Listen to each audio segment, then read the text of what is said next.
यह स्टोरी शुरू होती है जब मैं घर से गुस्से में बड़बड़ाते हुए निकल आया था और बस स्टैंड की तरफ आगे बढ़ने लगा। मैं मन ही मन बड़बड़ाता रहा, पता नहीं कितने पैसे छुपा रखे हैं, लेकिन मेरे लिए एक बाइक नहीं ले सकते। अब मैं यहाँ से चला जाऊँगा और तब तक वापस नहीं आऊँगा जब तक मैं खुद के पैसों से बाइक नहीं खरीद लेता। इतना सोच ही रहा था, तभी मेरे पैर में मुझे कुछ चुभने का एहसास हुआ। नीचे देखा तो समझ आया कि जल्दबाजी में पापा के जूते पहन आया हूँ। उन जूतों में कील उभरी हुई थी जो मेरे पैर में बार बार घाव किए जा रही थी।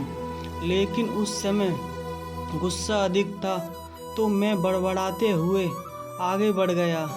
एकाएक मुझे याद आया कि मैं पापा का पर्स भी साथ ले आया हूँ। मेरे खुफिया दिमाग में एक ख्याल आया, क्यों ना आज पापा का पर्स चेक किया जाए, जिसे आज तक उन्होंने किसी को हाथ तक नहीं लगाने दिया। पता नहीं कौन सा खजाना छुपा है इस फर्श में जो किसी को हाथ नहीं लगाने देते हैं। जब मैंने पापा का वह पुराना पर्स खोलकर देखा तो उसमें पैसे तो नहीं मिले, लेकिन पैसों की जगह पर एक डायरी रखी हुई थी। तब मैंने सोचा, ओहो, तो यहाँ खजाना छुपा रखा है। मैं समझ रहा था कि यहाँ पापा ने लिखा होगा कि किससे कितने पैसे लेने हैं और किसको कितने पैसे दिए हैं, लेकिन मैं गलत था। जब मैंने उस छोटी सी डायरी का पहला पेज खोलकर देखा तो वहाँ पर जो लिखा था वह थोड़ा सीरियस कर देने वाला था। डायरी में जो लिखा था उसे पढ़ने के बाद मेरे चेहरे पर जो एक्सपीरियंस थे वह गायब हो चुके थे, क्योंकि डायरी में वैसा कुछ नहीं था जैसा मैंने सोचा था। वहाँ पर उस पैसों का हिसाब लिखा था जो अलग अलग कामों के लिए अलग अलग लोगों से उधार लिए गए थे। उस लिस्ट में कंप्यूटर के नाम पर भी पैसे लिखे गए थे। कुछ यूँ लिखा था, 50,000 बेटे के कंप्यूटर के लिए। यह वही कंप्यूटर था जिसे मैं आज तक यूज़ कर रहा हूँ, लेकिन मुझे यह पता नहीं था उस कंप्यूटर को खरीदने के लिए पैसे कहाँ से आए थे। लेकिन आज पता चला। मुझे आज भी याद है जब मैंने पहली बार कैमरे के लिए जिद की थी, जो मेरे पापा ने मुझे 2 हफ्ते बाद मेरे बर्थडे पर लाकर दिया था, जिसे देखकर मैं बहुत खुश हुआ था। और मुझे खुश देखकर मुझसे कहीं ज़्यादा अगर कोई खुश हुआ था तो वह थे पापा। अब मेरे चेहरे से गुस्सा एकदम गायब हो चुका था। जब मैंने आगे का पन्ना पलटा तो वहाँ पर कुछ इच्छाएं लिखी हुई थी। पहली जो विश थी उसमें जो लिखा हुआ था, अच्छे जूते पहनना। यह बात मेरे कुछ समझ में नहीं आई। तभी मेरे पाँव अचानक सड़क पर भरे हुए पानी पर जा पड़े और तभी मेरे पाँव में कुछ गीलापन होने का एहसास हुआ। जब मैंने जूता उतार कर देखे तो उसका तला टूटा हुआ था। यह देखकर मुझे डायरी में लिखी बात याद आ गई।